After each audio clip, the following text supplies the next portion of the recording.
Alright guys, just like always, I'm going to work pretty quickly here and talk through it if I can, but some of it's just going to be pretty doggone easy. So when I'm doing the derivative of this one, there's a 1. I bring that 1 out front, and then it's x to the 0, which doesn't really matter, so the answer is just 3. Number 2, f of x equals 5. I'm not even going to write that. That's just a number, so the derivative is 0. Okay. Number 3, this one looks like it needs a little rewriting. So I'm going to rewrite as I go. This is really 3x to the 1/2 plus x squared. Now I'm going to do these separate, just like I did in the video. So the derivative here, I'm going to bring the 1/2 to the front, so it'll be 3/2 x to the negative 1/2. Don't forget to subtract 1. Plus, bring the 2 to the front, x to the first. Now, I need to rewrite this. This is not pretty. So it's going to be 3/2. X to the 1/2 goes on bottom, which means x to the 1/2 on bottom is really just the square root of x. Number 4.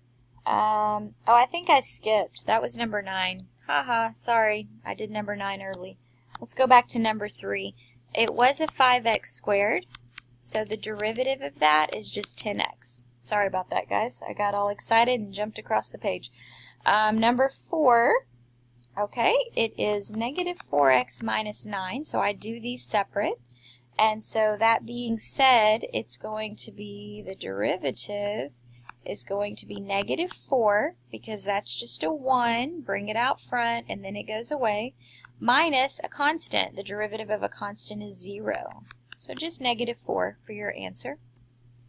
Number 5, it's 2x to the third minus x plus 1. Okay, so when I do the derivative of this, it's 3 parts. The first one, the 3 comes out with the 2 and makes a 6x squared, if I subtract 1, right? And then the minus x right here, okay, there's a 1 as the exponent, and I'm going to bring that to the front, so minus 1x to the 0. So really the x to the 0 is gone. And then plus 0, because that's the derivative of a constant. And I'm going to erase that, because I don't want a plus 0 on the back. There you go. So there's your answer for that one. Number 6. Alright, so right off the bat, if it's 1 over x to the third, please start by writing it like this.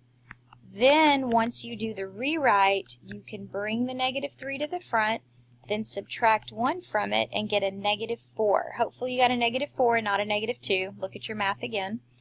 Then, a negative exponent means move that x back to the denominator, and that's how you want to write your final answer. Okay? Number 7, it is same thing. I'm going to recopy it, but rewrite as I go, okay? So this will be 3x to the negative 5th plus 3x minus 1. So this one right here, bring that negative 5 to the front, and then x, okay, I got to subtract 1. So negative 5 minus 1 is actually negative 6. Now hopefully you're starting to notice that if it's ever x to the 1, once we do the derivative, it's always going to be an x to the 0. That's not even worth writing, okay? So it's just the constant in the front. And then what is the derivative of just a constant? Well, that's just a 0 at the back. So this is my derivative, and I need to clean it up though, right? Because this has got a negative exponent. So I'm going to move the x to the 6th back to the bottom and just recopy that plus 3 right over there. So, yay!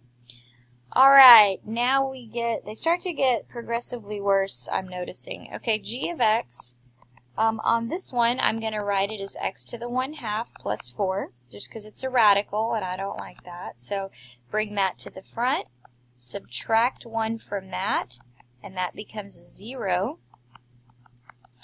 Now, move that to the denominator, and rewrite it as a radical. So, that should be your answer. Number 9, it's already done up above. So if you skipped through this video, go back up to the top. I did it early by mistake. So yeah. Alright, number 10. G of x is, okay, hopefully you rewrote this. it's actually to the 1/4 power, okay?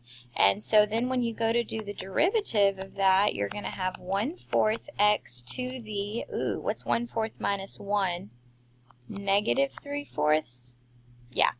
And so then that's the same thing as a big 1/4 with a fraction bar, right? You got to recopy that with a big fraction bar, move the x to the bottom, and then that's the same thing as the 4th root of x cubed, and it's all in the bottom. So that would be your final answer, okay? Number 11. Okay, on number 11, you're going to start by rewriting it as x to the 4/5, and then we're just going to take the derivative by doing the normal stuff. Move the 4/5 to the front, subtract 1 from it, which would make it a negative 1/5. Then that will be 4/5 x to the 1/5 on bottom, which just means that. Okay, so that's my final answer. Number 12. Oh, this is a good one. Okay, the rewrite on this is interesting because the 2 is just a normal 2. Now, square root of x in the bottom would actually be this. So not only would you have to turn it into a fraction, but to pull it out of the denominator, you also need the negative. So hopefully this was your rewrite of the problem. And then you bring that to the front. So 2 times a negative 1/2 is just a negative 1x. And when you subtract 1 from that, it would be to the negative 3/2. So this is looking gross. So I'm going to have a negative 1 on top, and then x to the 3/2 moves to the bottom, which is the same thing as the square root of x to the 3rd. Okay, that's what I'm getting. I hope you got that too. Also, that's weird. Let me make sure I did that right. X to the negative 1/2 minus 1. Yeah, I think I did that right. Yep, I feel good. Alright, so there's that. Number 13. Okay, this is one of those that is like the very last thing I did on the notes. I'm first just going to rewrite this radical, but I'm leaving it where it is because since there's an x on top and an x on bottom, I can just imagine that there's an invisible one there, and I can do that rule of subtracting the exponents, right? Because it's an x over an x. So 1 minus 1/2 is just 1/2, and this is what I'm taking the derivative of. So 1/2 x to the negative, we've done this one a lot on this assignment. My pen just crapped out on me. Hold on a sec. There it is, okay. So bring the 1/2 out front, then subtract 1 from it, and then we rewrite. X to the negative 1/2 would go to the bottom, which means it's a square root of x in the bottom, in the denominator. And the last one of the page, g of x is equal to, okay, I'm going to rewrite this. It's 5, and then what is that x mess? Okay, it's x to the 7/3, but it needs to be a negative 7/3 because it was in the denominator. So this is the rewrite, and then now I'm taking the derivative of this, which means negative 7/3 times 5 would be negative 35/3. And then x to the, okay, now we need to subtract 1 from this, which means I'm subtracting 3/3, so I'm getting negative 10/3. Ugh, that's ugly. Okay, so here's my fraction. I'm just going to recopy it with a big fraction bar. Now where does this x go? It goes in the bottom. And I could write 10/3, but I'm going to go ahead and change it back to a radical. So if it's 10 over 3, then the 3 is here, and the 10 is there. And that's how I'm going to write it. Okay? Alright, cool. That's how I would deal with this. Isn't that fun? Not really, but okay. It's a lot more fun than doing limit notation, right? So hopefully it went okay. If not, give me a call, give me an email, or in tutorials we'll definitely talk more about it, the strengths and the weaknesses and all that good stuff.